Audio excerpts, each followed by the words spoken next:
السلام علیکم۔ تو شروع کرتے ہیں اپنا ناول۔ شاویز ابراہیم کے اصحاب اس وقت تنے ہوئے تھے۔ اس نے ایک جھٹکے سے فائل بند کی اور اپنی سرخ ہوتی آنکھوں سے سامنے کھڑی ساکت لڑکی کو دیکھا۔ باہر نکلو میرے کمرے سے۔ اس کی آواز کسی بھبرے ہوئے شیر کی دھاڑ کی طرح پورے کمرے میں گونجی۔ میرال جو ابھی چند لمحے پہلے ایک معصوم سی مسکراہٹ لیے اس کا ہاتھ تھام کر باہر جانے کی ضد کر رہی تھی، اس اچانک حملے پر بری طرح ہڑبڑا گئی۔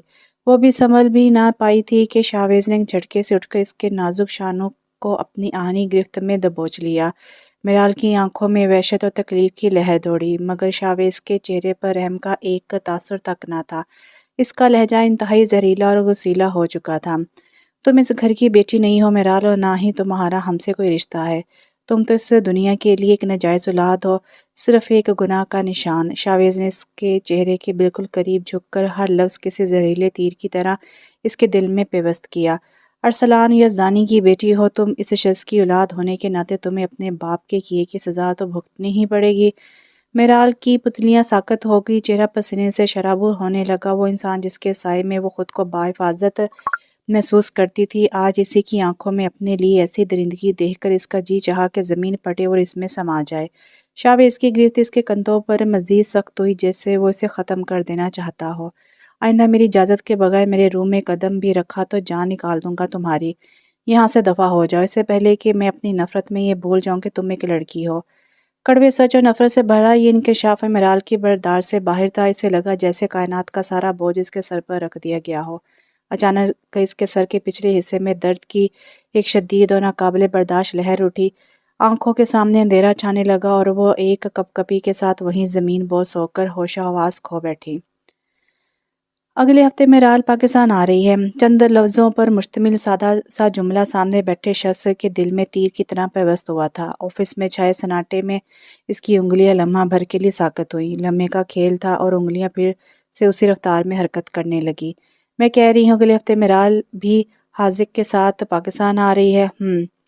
کیا کچھ کہو گے نہیں تم؟ وہ ایزل ابراہیم تھی، اس کی جڑواں بہن، اس کے ہر راز میں برابر کی شریک، اس کے ہر غم سے آشنا۔ کیا کہوں؟ اس نے شائستگی سے کہتے لیپ ٹاپ کی سکرین فولڈ کی اور چیئر کی پشت سے سر ٹکا کر آنکھیں موند لی۔ کچھ سوچا ہے جب وہ سامنے آئے گی تو کیا کرو گے؟ کس طرح سامنا کرو گے اس کا؟ بس یہی ایک سوال جو پچھلے 8 سال سے میں خود سے کر رہا ہوں۔ جب وہ سامنے آئے گی تو میں کیا کروں گا؟ لیکن اس کا جواب مجھے آج تک نہیں ملا۔ وہ آنکھیں کھول کر زخمی سا مسکرایا تھا، سیاہ آنکھوں میں کرب آن ٹھہرا۔ لندن میں آج سورج تیز تھا، جس کی نرم گرم سنہری شعاعیں بڑھی تھیں۔ اپنے مالج کو کون بھول سکتا ہے؟ یہ اس شہر کے خوبصورت اپارٹمنٹ کا ٹیرس تھا، جہاں وہ دونوں لکڑی کے کرسیوں پر آمنے سامنے بیٹھی تھی۔ درمیان میں چھوٹی سی میز پر کافی کے مگ رکھے تھے۔ فائنلی تم نے پاکستان جانے کا فیصلہ کر ہی لیا، زنجیل نے سرشاری سے کہتے سامنے بیٹھی میرال کو دیکھا، جو پرسوچ انداز میں کپ کی سطح پر انگلی پھیر رہی تھی۔ ہاں، اس نے کپ سے نظر اٹھا کر زنجیل کو دیکھا۔ میں اسے معاف کر چکی ہوں، لیکن پھر بھی پتہ نہیں کچھ ہے جو مجھے ٹھیک نہیں لگ رہا۔ آہ میرال، زنجیل نے مسکرا کر کافی کا گھونٹ بھرا اور بولی، تم اسے 8 سال پہلے ہی معاف کر چکی ہو، بس مطمئن نہیں ہو؟ زنجیل نے اطمینان سے کندھے اکچا کر جیسے اصل جواز پیش کیا تو وہ محض اس بات میں سر ہلا کر رہ گئی۔ تم نے اچھا فیصلہ کیا ہے میرال، تمہارا پاکستان جانا ضروری تھا۔ تم وہاں جاؤ گی، اتنے سالوں بعد اسے قریب سے دیکھو گی تو تمہیں فیصلہ کرنے میں آسانی رہے گی۔ پھر وہ فیصلہ جو بھی ہوا، جیسا بھی ہوا، کم سے کم تم اس سے مطمئن ضرور ہوگی۔ یو آر رائٹ، اس نے طمانے سے کہا۔ اچھا سن، وہاں جا کر مجھے بھول تو نہیں جاؤ گی؟ تمہیں بھی بھولنا ہے تو پھر یاد کسے رکھنا ہے؟ وہ بہم سا مسکرائی۔ وہ سچ کہہ رہی تھی، اپنے مالج کو کون بھول سکتا ہے؟ ایئرپورٹ جو دنیا کا 7واں مصروف ترین ایئرپورٹ جانا جاتا تھا، اس وقت بھی بہت رش تھا۔ یہ ایئرپورٹ اسے بہت کچھ یاد دلاتا تھا۔ اس نے 8 سال پہلے اپنی زندگی کی سب سے تلخ اور دردناک حقیقت سے پیچھا چھڑانے کے لیے یہاں قدم رکھا تھا، اور آج 8 سال بعد اسے تلخ حقیقت کو قبول کرنے کے بعد پھر پہلا قدم رکھا۔ اس کا وسیع اور عریض آفس مکمل تاریکی میں ڈوبا تھا۔ وہ آفس چیئر پر بیٹھا شل ہوتے دماغ کے ساتھ موبائل سکرین کو تکے جا رہا تھا، جیسے کوئی فیصلہ لینا بہت مشکل ہو رہا ہو۔ اس نے تنگ آ کر سر ہاتھوں میں گرا دیا، ذہن الجھتا جا رہا تھا۔ وہ اب اپنا پاسپورٹ لیے حاذق کے ساتھ قطار میں کھڑی تھی۔ کاؤنٹر کے پیچھے بیٹھی عورت نے اسے بورڈنگ پاس دیا تو وہ بورڈنگ لاؤنج کی طرف بڑھ گئی۔ وہ لاؤنج میں صوفے پر بیٹھی کافی پینے کے ساتھ ساتھ سیل فون پر بٹن دبا رہی تھی، جہاں اس کی ماں کے ڈھیر سارے پیغام جگمگا رہے تھے، جن میں آدھے سے زیادہ سلامتی والے سفر کی دعائیں اور ٹھیک سے وقت پر کھانا کھانے کی تاکید شامل تھی۔ وہ مسکرا کر ایک ایک پیغام پڑھ رہی تھی۔ اسے سر اٹھا کر ایک نظر سامنے بیٹھے حاذق کو دیکھا جو اسکرین پر جھکا تھا۔ اس کی مسکراہٹ مزید گہری ہوئی کیونکہ وہ جانتی تھی کہ اس کا بھائی بھی ماں کی محبت بھرے پیغام پڑھ رہا ہے۔ اس نے ہاتھوں میں گرایا، سر اٹھایا، آنکھیں زور سے بھینچ کر کھولیں اور جیسے حتمی فیصلہ کر لیا، اب شاید میں ہمیشہ کی طرح آزاد ہوں۔ اس نے تھکا ہوا سر کرسی کی نرم پھر سے ٹکا دیا۔ میرال اور حاذق نے بورڈنگ پاس کاؤنٹر پر دکھایا۔ آفیسر نے اسے اسکین کیا اور اندر جہاز تک لے جانے والی سرنگ میں جانے کا اشارہ کیا۔ وہ اپنے کمرے کی الماری کے سامنے کھڑا تھا۔ بیڈ پر ایک بیگ کھولا تھا جس میں وہ کپڑے طے کر کے تیزی سے ڈال رہا تھا کیونکہ شاویز ابراہیم نے آج بھی 8 سال پہلے کی طرح فرار کو ترجیح دی تھی۔ وہ حاذق کی کسی بات پر مسکراتے ہوئے جہاز کی کھڑکی سے باہر آسمان میں روئی کے گالوں کی طرح اڑتے بادلوں کو دیکھ رہی تھی۔ وہ سیاہ لیدر جیکٹ پہنے سر جھکائے ایئرپورٹ پر تیز قدموں سے چلتا جا رہا تھا۔ اس کا چہرہ سپاٹ تھا۔ اچانک اس کا فون بجا۔ اس نے جیکٹ میں تھرتھراتا فون نکال کر دیکھا تو ایزل کا میسج تھا۔ اگر آج بھی تم نے فرار کا راستہ چنا تو یاد رکھنا آئندہ تم زندگی میں کبھی اس کا سامنا نہیں کر سکو گے۔ میسج پڑھتے اس کے قدم زنجیر ہوئے۔ ہر بڑے سے بڑے مسئلے کا حل آسانی سے نکالنے اور ثابت قدم رہنے والا شاویز ابراہیم اس معاملے میں ہمیشہ کی طرح فرار حاصل کرنا چاہتا تھا۔ اس نے ایک نظر ہاتھ میں پکڑے پاسپورٹ کو دیکھا، بے بسی سے آنکھیں میچی۔ کیا یہ اتنا آسان تھا؟ وہ چیک آؤٹ کے بعد حاذق کے ساتھ ایئرپورٹ سے باہر آئی جہاں پہلے ہی ڈرائیور کار لیے کھڑا تھا۔ اس نے 8 سال بعد اپنے وطن میں دوبارہ قدم رکھا تھا۔ دل ایک دم بوجھل سا ہوا، آنکھوں میں حزن آن ٹھہرا۔ اس نے سوگواری سے گہری سانس لیتے تمام احساسات دل میں اتارے اور گاڑی میں بیٹھ گئی۔ وہ سب اس وقت ڈنر کے لیے بیٹھے تھے۔ لمبی ڈائننگ ٹیبل کے ارد گرد شاہانہ طرز کے سیاہ لکڑی کی اونچی کرسیاں رکھی تھیں۔ سربراہی کرسی پر روبدہ شخصیت کے مالک آغا جان برجمان تھے۔ میرال اٹھ گئی۔ آغا جان نے اپنی چھوٹی بہو شیریں بیگم میرال کی ماں کو مخاطب کیا۔ جی اٹھ گئی ہے، بس 5 منٹ تک فریش ہو کر آ رہی ہے، آپ پلیز کھانا شروع کریں۔ شیریں بیگم ان کی بے تابی پر دھیرے سے مسکراتی۔ تبھی 5 سالہ مصطفیٰ انگریزی میں چہک اٹھا، پھوپھو آ گئی۔ مصطفیٰ تیزی سے کرسی سے نیچے اترا۔ سب کی نگاہیں دائیں سمت اٹھی جہاں وہ ڈھیلے سے سبز کاٹن کے سوٹ میں ملبوس زینے اتری دکھائی دی۔ شاویز کی نظریں بے ساہت تھا اسی پر پڑی اور پھر پلٹنا بھول گئی۔ 2 عالم تھے جو اس کی نگاہ میں ایک ہو کر ٹھہر گئے تھے۔ شاویز ابراہیم نے تصور میں ساری دنیا پتھر کی ہو چکی تھی۔ وہ اتنے سالوں بعد اس کے سامنے تھی، اس کی نظروں میں بسی ہوئی۔ اسے اور کیا چاہیے تھا؟ اس لیے وہ وہاں بیٹھے بیٹھے سب کچھ فراموش کر گیا۔ وہ سجے سجے قدم اٹھاتی زینے اتر رہی تھی اور یہ ایک ایک قدم شاویز ابراہیم کے دل پر بہت بھاری پڑ رہا تھا۔ وہ اب جھک کر مصطفیٰ کو باہوں میں لیے پیار کر رہی تھی۔ وہ ویسی ہی تھی جیسے آج سے 8 سال پہلے تھی۔ پورے بال جو پہلے لمبے ہوا کرتے تھے لیکن اب کندھوں کو چھوتے آدھے کیچر میں بندھے ہوئے تھے۔ پرکشش گہری بری آنکھیں، تیکھی ناک اور سفید رنگ، بلا شبہ وہ عالم خود فراموشی کا یہ لمحہ مختصر مگر بے حد سحر انگیز تھا۔ مصطفیٰ کی کھلکھلاہٹ پر اس کا فسو بری طرح ٹوٹا تھا۔ مصطفیٰ سے ملنے کے بعد وہ ڈائننگ ٹیبل کی طرف بڑھی۔ السلام علیکم، اس نے سب کو سلام کیا۔ آغا جان مسکرا کر سر کو جنش دیتے اٹھ کھڑے ہوئے۔ Welcome back after long time. Agha Jaan نے محبت سے اسے گلے لگایا تو سکون کی ایک لہر ان کے پورے جسم میں اثرات کر گئی۔ سلگتے دل پر جیسے ٹھنڈی فوار پڑی تھی۔ بامشکل خود سے الگ کرتے ہوئے آغا جان نے اسے اپنے ساتھ نشست پر بٹھایا۔ باقی سب سے وہ صبح ہی مل چکی تھی سوائے پتھر ہوئے شاویز کے۔ سارا بیگم شاویز کی ماں خوش دلی سے کچھ کہتے ہوئے اس کی پلیٹ میں فش اسٹک ڈال رہی تھی اور شاویز کی نگاہیں پھر سے میرال کے چہرے کا طواف کرنے لگی۔ وہ جب سے آئی تھی اس نے ایک نظر بھی اٹھا کے اسے نہیں دیکھا تھا، نہ مخاطب کیا تھا۔ مطلب وہ ابھی بھی اس کے لیے خاص تھا جو وہ اس سے اعتراض برت رہی تھی۔ ہاں پھر تو اسے واقعی شاویز کو نہیں دیکھنا چاہیے، بالکل بھی نہیں، تاکہ اسے اس بات کا یقین آ جائے کہ وہ اسے بھولی نہیں ہے۔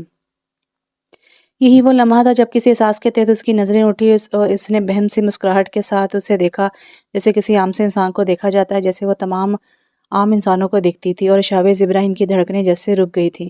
ہائے، وہ کہہ کر دوبارہ سے کھانے کی میز کی طرف مڑ گئی اور شاویز کے اندر کچھ چھن سے ٹوٹا تھا، جیسے آخری امید بھی ختم ہوئی تھی۔ میرال کی آنکھوں میں کچھ نہیں تھا، نہ غصہ، نہ ناراضگی، نہ کسی قسم کا طنز، بالکل عام سا انداز تھا، اور وہی عام انداز شاویز ابراہیم کو بہت کچھ بتا گیا تھا۔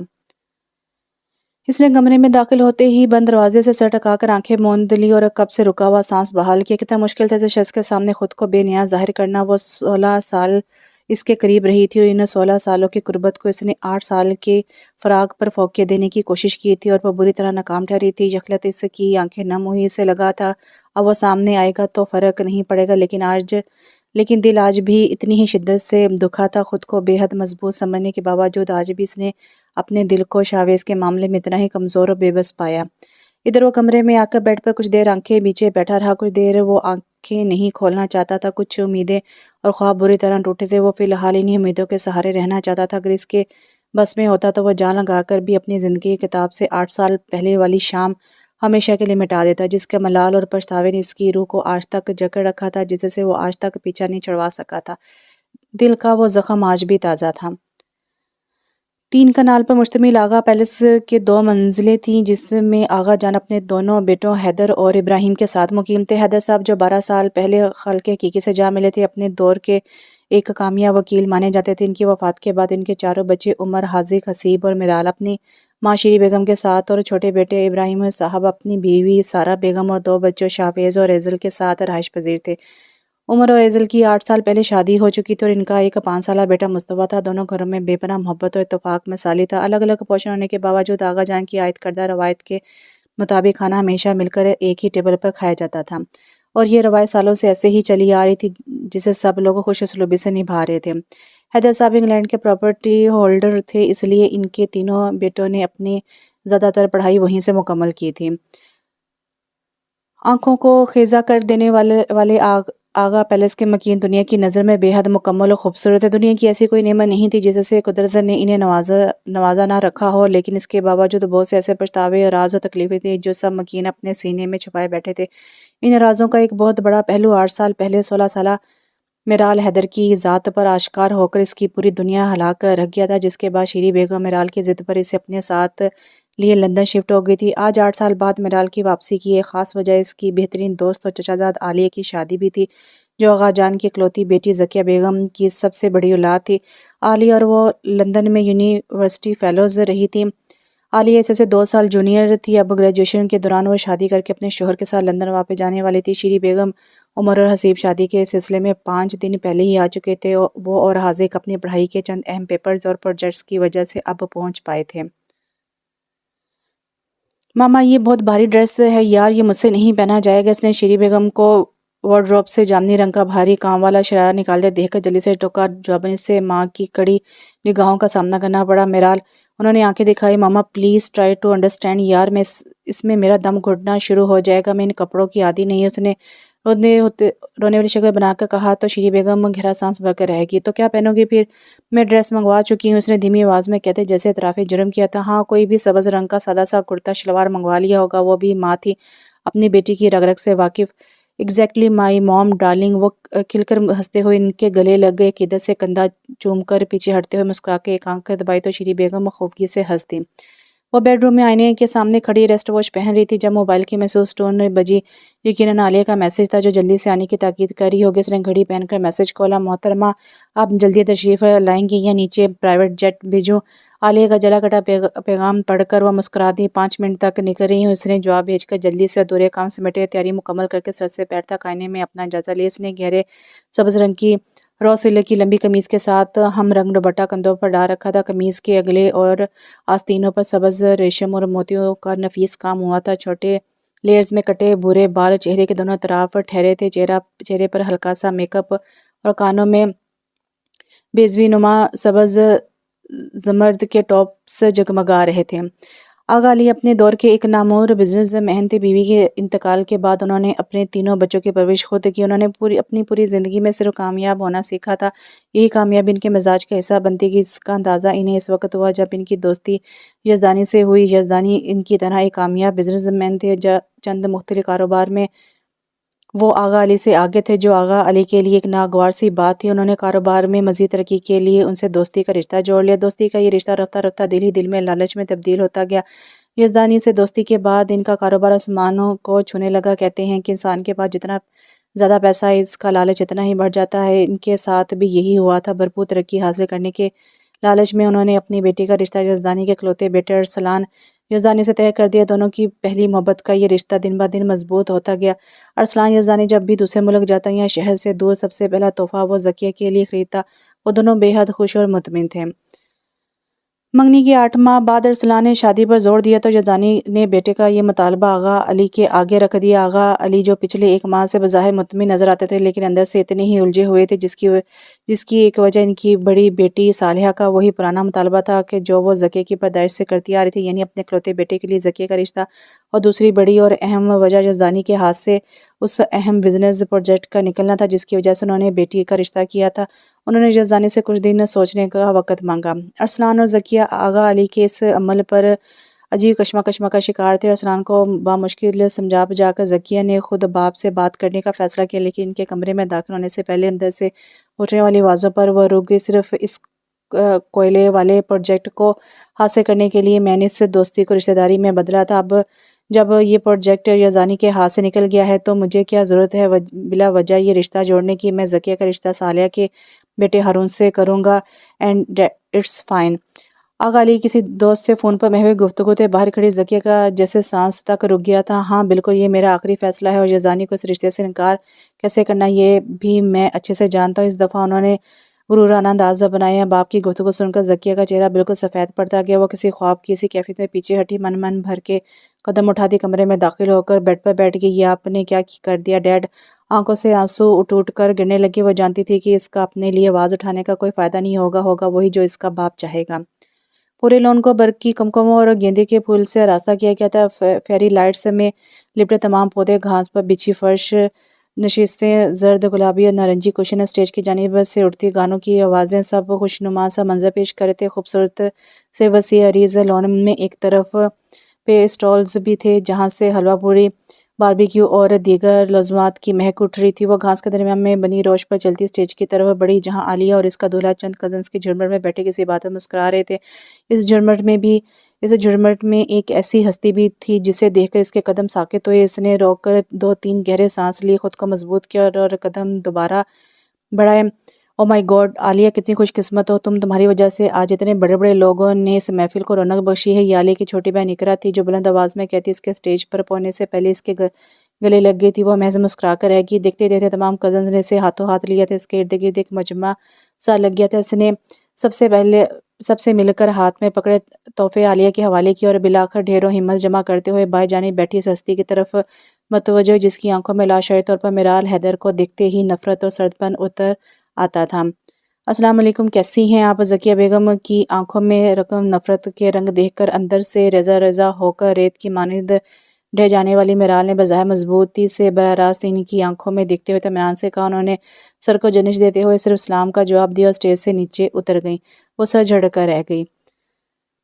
اسپیکر سے گونجتے گانوں کے بے ہنگم شور سے بچنے کے لیے اس نے ٹیرس کا رخ کیا۔ ٹیرس میں بھی گیندے کے پھولوں اور جگمگاتی لائٹوں سے آراستہ تھا۔ یہ جگہ اس وقت قدرے پرسکون تھی کیونکہ تمام لوگ نیچے ڈانس فلور کے ارد گرد جمع تھے۔ یہاں کھڑے ہو کر لون کا تمام منظر نظر آ رہا تھا۔ وہ ریلنگ سے ٹیک لگا کر ہاتھ میں پکڑے چائے کے کپ سے چھوٹے چھوٹے گھونٹ بھرنے لگی۔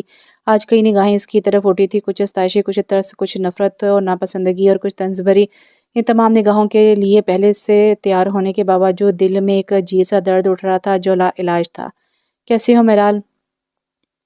اس آواز پر تو میرال حیدر کی ساری دنیا رک گئی تھی۔ ہاتھ میں پکڑے ڈسپوزیبل کپ پر گرفت مضبوط ہوئی تو اس نے اپنی اصلی شکل کھو دی اور دل کی طرح کپ میں بھی جیسے دراڑیں آئی تھیں۔ اس نے کچھ سوچتے ہوئے گردن موڑ کے پیچھے دیکھا۔ صاف رنگت، دراز قد، سیاہ کرتا، گلے میں سیاہ شال لٹکائے وہ تھوڑے سے فاصلے پر کھڑا تھا۔ ان دونوں کی نظریں ملی۔ بالکل ٹھیک۔ اس نے سرسری سی ایک نظر ڈال کر واپس موڑی۔ سفر کیسا رہا؟ اسے خود سے بے نیاز دیکھ کر وہ بے تکا سا سوال کر بیٹھا۔ ٹھیک۔ اس نے جگمگاتی بتیوں اور زرد پھولوں پر نگاہ ٹکائے جواب دیا۔ شاویز کو اس لمحے لائٹوں اور پھولوں سے بے پناہ حسد محسوس ہوا۔ ایک وقت تھا جب یہ شخص سامنے آتا تھا تو اس کی آنکھوں میں دیے جل اٹھتے تھے، اور آج وہ سامنے تھا تو اس نے دوبارہ نظر اٹھا کر بھی نہیں دیکھا تھا۔ وقت نے کتنا کچھ بدل دیا تھا۔ Oh hello childhood lovers, sorry میں نے ڈسٹرب کر دیا۔ Just carry on. یہ شاویز کی خالہ زاد تھی جو فون کال سنتی اس جگہ آئی تھی اور مسکرا کر معنی خیزی سے فقرہ کس کے نیچے اتر گئی۔ وہ دونوں اپنی جگہ ساکت ہوئے۔ میرال کا چہرہ شرم سے سرخ پڑ گیا۔ اس نے ہاتھ میں پکڑا کپ منڈیر پر رکھا اور ایک سرد نگاہ شاویز پر ڈالی اور زینیں اتر گئی۔ اف! وہ بے بسی سے بالوں میں ہاتھ پھیر کر رہ گئی۔ ایک نیا جرم اس کے کھاتے میں درج ہوا تھا۔ کیا مطلب؟ رشتہ ختم سمجھے؟ یہ کوئی مذاق ہے؟ ارسلان ششدر رہ گیا تھا۔ اس نے جلدی سے ذکیہ کا نمبر ملایا۔ ایک بار نہیں، بار بار کال جا رہی تھی لیکن دوسری طرف سے فون نہیں اٹھایا جا رہا تھا۔ What the hell! اس نے چیخ کر فون دیوار میں دے مارا۔ یزدانی بیٹے کا اتنا شدید ردعمل دیکھ کر اس کے شانے پر ہاتھ دھرتے ہوئے تحمل سے بولے، بھول جاؤ اسے۔ کیا کہا؟ اس نے کرنٹ کھا کر گردن موڑی۔ بھول جاؤں اسے؟ اتنا آسان ہے بھول جانا؟ شاید آپ بھول رہے ہیں کہ میں ارسلان یزدانی ہوں، اور ارسلان یزدانی اپنی پسند سے اتنی جلدی دستبردار نہیں ہوا کرتا۔ اس نے باپ کی آنکھوں میں دیکھتے ہوئے سرد مہر لہجے میں کہا۔ لیکن یہاں تمہیں دستبردار ہونا پڑے گا، کیونکہ اس رشتے کی بنیاد لالچ تھی۔ کول پروجیکٹ میں ناکامی کے بعد آغا علی اب یہ رشتہ نہیں کرے گا۔ سو جذباتی ہونے کا کوئی فائدہ نہیں ہے، اسے بھول جاؤ۔ آغا علی جو مرضی کرے، یہ میرا سر درد نہیں ہے، لیکن اگر مجھے ذرا سا بھی شک ہوا کہ ذکیہ بھی اس میں ملوث ہے تو پھر اس کا انجام وہ پوری زندگی یاد رکھے گی۔ وہ کرسی کو ٹھوکر مارتا کمرے سے باہر نکل گیا۔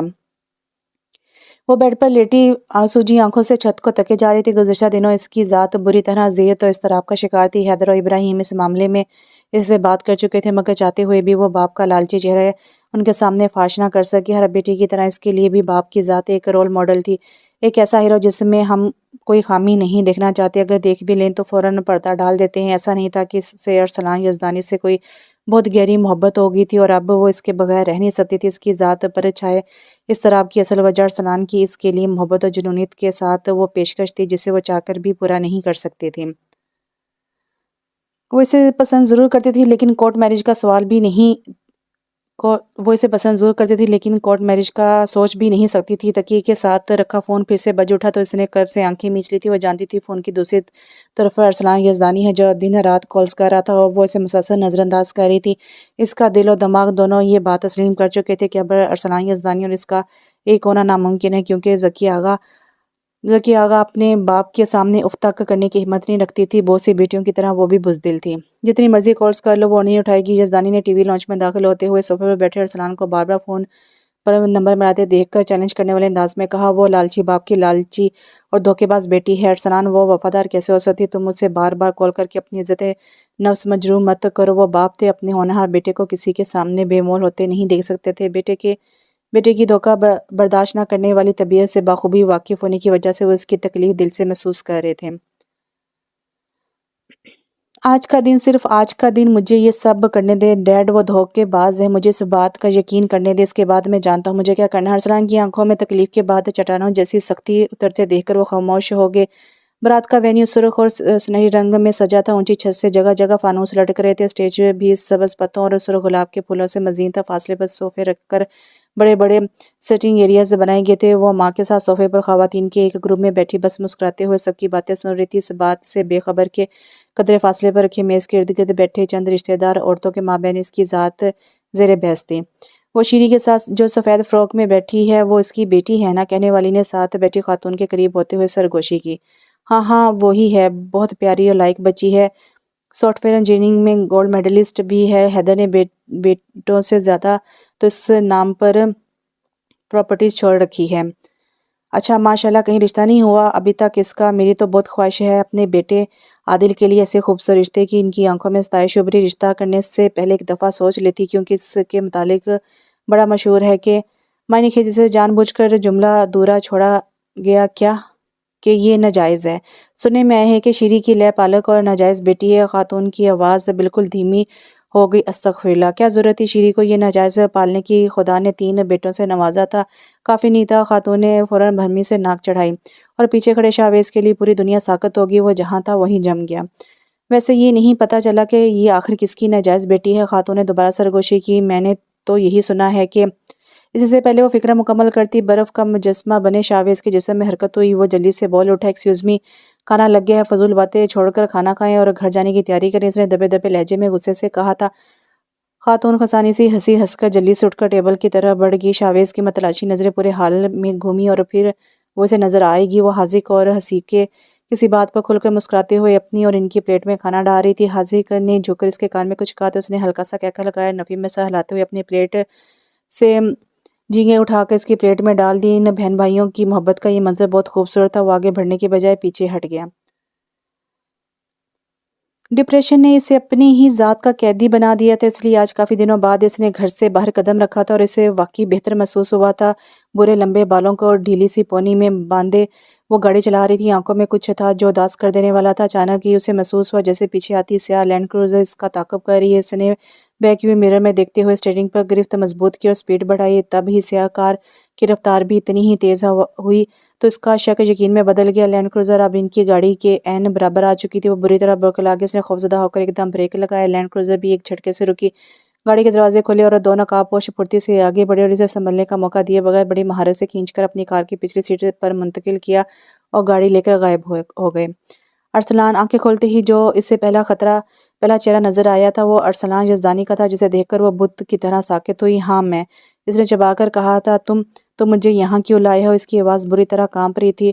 دھوکہ دینے کا انجام بتانے لایا ہوں، اس نے جھک کر اس کی بری آنکھوں میں دیکھتے ہوئے حقارت سے کہا۔ کیا مطلب؟ میں نے تمہیں کوئی دھوکہ نہیں دیا، ٹرسٹ می۔ وہ خوف سے زرد پڑ گئی۔ ذکیہ آغا، اس نے چلا کر کہتے ہوئے بری طرح اسے کندھوں سے دبوچا تو اس سے بہت کچھ غلط ہونے کا احساس ہوا۔ بتاؤ مجھے دھوکہ کیوں دیا ہے؟ اس کی دونوں کلائیوں پر گرفت اس قدر سخت ہوئی کہ وہ ہول اٹھی۔ میرا اعتماد، میری محبت، میرا یقین اور بھرم پیسے کی خاطر سب مٹی میں ملا دیا تم نے۔ اس کے گرجنے پر ذکیہ کو اپنی آنکھوں کے سامنے اندھیرا چھاتا محسوس ہوا، لیکن اب بہت دیر ہو چکی تھی۔ اب تمہیں میرے قہر اور انتقام سے کوئی نہیں بچا سکتا۔ اس نے بے پناہ نفرت سے اس کو اپنی مضبوط فولادی گرفت میں سمیٹا تو وحشت و خوف سے ذکیہ کی ریڑھ کی ہڈی میں سنسناہٹ دوڑ گئی۔ تم ایسا نہیں کر سکتے، تم محبت کے دعوے دار تھے نا؟ اس کا لہجہ بے یقینی، خوف اور اذیت سے پر تھا۔ نہیں، میں تو عشق کا دعوے دار تھا، لیکن دھوکہ دینے والوں سے میں نفرت کا دعوے دار ہوں۔ صرف نفرت، میں ان کو کسی دوسرے سے کیا خود سے بھی نظر ملانے کے قابل نہیں چھوڑتا۔ ارسلان، اس نے پورے حلق کے بل چلاتے ہوئے پوری قوت سے اسے پیچھے دھکیلا اور بولی، بتاؤ میں ایسا کیا کروں کہ تمہیں میری وفاداری پر یقین آ جائے؟ وہی مطالبہ جو میں نے پہلے بھی کیا تھا، مجھ سے نہیں کہا۔ ٹھیک ہے، مجھے منظور ہے۔ جو قدم اٹھانے کا وہ سوچ بھی نہیں سکتی تھی، مگر عزت کی پامالی کے خوف نے ایک لمحے میں اسے وہ اٹھانے پر مجبور کر دیا تھا۔ ذکیہ، جو فیصلہ تم لے رہی ہو وہ تمہیں مسلسل اذیت میں مبتلا رکھے گا، اس لیے ایک دفعہ اور سوچ لو، کیونکہ تمہارے اندر جو اب ایک اور جان سانسیں لے رہی ہے، اس کی حقیقت بہت تکلیف دہ ہے۔ شیری نے اس کی خالی اور سپاٹ آنکھوں میں دیکھتے ہوئے کہا۔ وہ اور حیدر اس ثانیے کے اگلے دن ہی اپنے تینوں بچوں کے ساتھ لندن سے واپس آ گئے تھے۔ میں نے سوچ لیا ہے، میں اس تکلیف دہ حقیقت کے ساتھ رہنے کے لیے تیار ہوں۔ اس کا انداز برف جیسا سرد تھا۔ مجھے اسے پیدا کر کے آغا علی کے حوالے کرنا ہے، اس کے بعد اس کے ساتھ کیا کرنا ہے یہ میری نہیں، ان کی ذمہ داری ہوگی۔ میں اس کی جان لے کر یہ گناہ اپنے سر نہیں لے سکتی۔ اس کے لہجے میں باپ کے لیے نفرت تھی۔ زندگی میں پہلی دفعہ اس کا آغا علی کو باپ کہنے کا دل نہیں کیا تھا، اور شیری دل گیری سے اسے دیکھ کر رہ گئی۔ اگر اس کا یہی فیصلہ ہے تو تم دونوں اسے اپنے ساتھ لندن لے جاؤ، تاکہ اسے کسی کی بھی سوالیہ اور حقارت آمیز نظروں کا سامنا نہ کرنا پڑے۔ شیری کی زبانی ذکیہ کا فیصلہ جان کر آغا علی کی شکست خوردہ لہجے میں کہتے ہوئے سامنے بیٹھے حیدر اور شیری کو دیکھا۔ آغا علی کا سارا لالچ و غرور اب ختم ہو چکا تھا، کیونکہ ارسلان یزدانی ان کی اکلوتی بیٹی کو ایک ہفتے زبردستی اپنے نکاح میں رکھنے کے بعد طلاق کے کاغذ ہاتھ میں تھما کر اسے آغا پیلس کے گیٹ پر لاوارثوں کی طرح پھینک کر جا چکا تھا۔ آپ کہیں، انہوں نے نظریں چرا کر اس بات میں سر ہلایا۔ آغا پیلس اور اس کے مکینوں پر ایک ماہ پہلے جو قیامت بیتی تھی، اس نے کسی کو بھی ایک دوسرے سے نظر ملانے کے قابل نہیں چھوڑا تھا۔ پہلے تو ذکیہ نے لندن جانے سے انکار کر دیا، پھر شیری اور حیدر کے اصرار پر مان گئی۔ ڈاڈا پھپھو کو کیا ہوا ہے اور وہ ہمیں چھوڑ کر لندن کیوں جا رہی ہیں؟ 6 سالہ شاویز نے فکر مندی سے باپ سے پوچھا۔ شروع سے ہی وہ ذکیہ کے بے حد قریب رہا تھا۔ اسے اپنی ذکیہ پھپھو بھی ماں باپ کی طرح عزیز تھی۔ بیٹا، انہیں کوئی ضروری کام ہے، جلدی واپس آ جائیں گے، سارا نے کہتے ہوئے شوہر سے نظریں چرا کر شاویز کو اٹھایا اور کمرے سے باہر نکل گئی۔ ماں سے کافی دیر بحث کرنے کے بعد بالآخر وہ پھپھو کے چلے جانے پر آمادہ ہو گیا۔ حیدر اور شیری کے ساتھ ذکیہ کو روانہ کر کے ایئرپورٹ سے واپسی پر سب کے دل بے حد اداس تھے، لیکن جو بوجھ آغا علی کے دل پر تھا وہ اور کوئی محسوس نہیں کر سکتا تھا۔ وہ بوجھ یقیناً تاعمر کا تھا۔ وقت کا کام تھا گزر جانا، اور وقت پر لگا کر گزرا۔ ٹھیک 9 ماہ بعد لندن کی فضاؤں میں ایک ننھی سی جان نے جنم لیا۔ ذکیہ آغا نے بیٹی کو جنم دیا تھا۔ ڈاکٹر نے اس ننھی جان کو شیری کے حوالے کیا تو اس کا دل اداس ہوا۔ اس نے اداسی سے مسکرا کر گلابی کمبل میں لپٹی بچی کے نرم گالوں کا بوسہ لیا اور اس کا دل محبت سے لبریز ہو گیا۔ پاکستان میں بچی کی پیدائش کی خبر پہنچی تو منصوبے کے مطابق آغا علی نے یہ خبر پورے خاندان میں پھیلا دی کہ شیری اور حیدر کے ہاں بیٹی کی پیدائش ہوئی ہے، کیونکہ حیدر اور شیری ذکیہ کے بچے کو گود لینے کی ذمہ داری پہلے سے ہی لے چکے تھے۔ ذکیہ نے بیٹی کی شکل دیکھنا بھی گوارا نہیں کیا تھا۔ اس کا دل بیٹی کے لیے جیسے پتھر ہو چکا تھا۔ طبیعت کے سنبھلتے ہی ذکیہ نے پاکستان کی فلائٹ بک کروائی۔ اس کی پاکستان واپسی پر سب سے زیادہ خوش شاویز تھا۔ وہ لمحہ بھر کے لیے بھی اس سے دور ہٹنے کو تیار نہیں تھا۔ ذکیہ بھی اس کے لاڈ اٹھا رہی تھی۔ وقت کے ساتھ ساتھ بہت کچھ بدل رہا تھا، وقتی طور پر ہی صحیح، لیکن سب کے دلوں پر اللہ نے مرہم رکھا تھا۔ ایک چیز جو وقت کے ساتھ نہیں بدل رہی تھی وہ ذکیہ کی باپ کے ساتھ سرد مہری تھی۔ وہ انہیں اپنا قصوروار مانتی تھی، اور یہ سچ بھی تھا۔ آغا علی کا دل بیٹی کی سرد مہری اور نفرت قبول نہیں کر پا رہا تھا۔ حیدر اور شیری نے بیٹی کا نام میرال رکھا تھا، جو اب 1 سال کی ہونے والی تھی۔ شیری کے تینوں بیٹوں کو اپنی چھوٹی بہن بےحد پسند تھی۔ بیٹوں کے ساتھ ساتھ حیدر اور شیری کی جان بھی اب میرال میں بستی تھی۔ زندگی آہستہ آہستہ اپنے معمول پر چلنے لگی تو اچانک آغا علی کے ہارٹ اٹیک کی خبر ان سب کو ہلا کر رکھ۔ ان کی حالت بے حد تشویشناک ہوئی تو حیدر اور شیری بچوں کو لے کر پاکستان آ گئے۔ 2 ماہ بیمار رہنے کے بعد آغا علی زندگی کی طرف واپس لوٹے تو سب نے شکر ادا کیا۔ اس 2 ماہ کے عرصے میں جو تبدیلی آئی تھی وہ ذکیہ کے لہجے میں باپ کے لیے نرمی تھی۔ انہی دنوں ایک دفعہ پھر سے صالحہ بیگم ہارون کے کہنے پر ذکیہ کا رشتہ لے آئی۔ ہارون بچپن سے ہی ذکیہ کو پسند کرتا تھا، اسے ذکیہ ہر طرح سے قبول تھی۔ صالحہ بیگم کو بھی ذکیہ سے دلی لگاؤ تھا۔ ان کا کہنا تھا کہ جو بھی ہوا اس میں ذکیہ کا کوئی قصور نہیں، یہ اس کی قسمت تھی۔ ذکیہ کے سامنے جب ہارون کا رشتہ رکھا گیا تو اس کا رد عمل کافی شدید تھا۔ اس نے سختی سے منع کرتے ہوئے ہمیشہ کے لیے شادی سے انکار کر دیا، مگر پھر آغا جان کی طبیعت اور بھائیوں کے سمجھانے پر دل پر پتھر رکھ کر ہارون کے لیے ہاں کر دی۔ اس نے کافی مشین کا بٹن دبا کر کپ نیچے رکھا اور کچن کے گلاس ونڈو سے نظر آتے وسیع لان کو دیکھا جس کا سبزہ تڑاتڑ برستی بارش میں مسلسل بھیگ رہا تھا۔ مشین سے بھوری دھار نکل کر دھواں چھوڑتی کپ میں گرنے لگی۔ کافی کی مہک سارے کچن میں پھیل گئی۔ اس نے گرم کپ اٹھا کر مشین بند کی۔ کپ کی گرمائش نے سرد پڑتے ہاتھوں کو قدرے سکون بخشا۔ بارش نے سردی کی شدت میں مزید اضافہ کر دیا تھا۔ وہ اس طرح دونوں ہاتھوں میں کپ تھامے واپس سے مڑی، لیکن دروازے سے نمودار ہوتے چہرے کو دیکھ کر وہیں رک گئی۔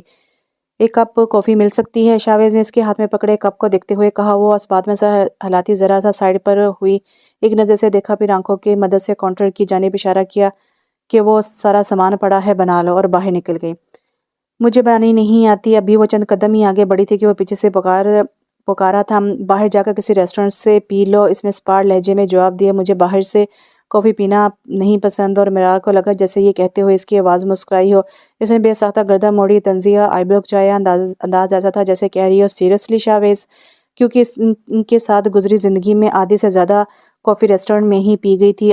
باہر کافی بارش ہے تو نہیں جا سکتا۔ اس نے مقابل کی نظروں کا مفہوم سمجھتے ہوئے فوراً بیان بدلا۔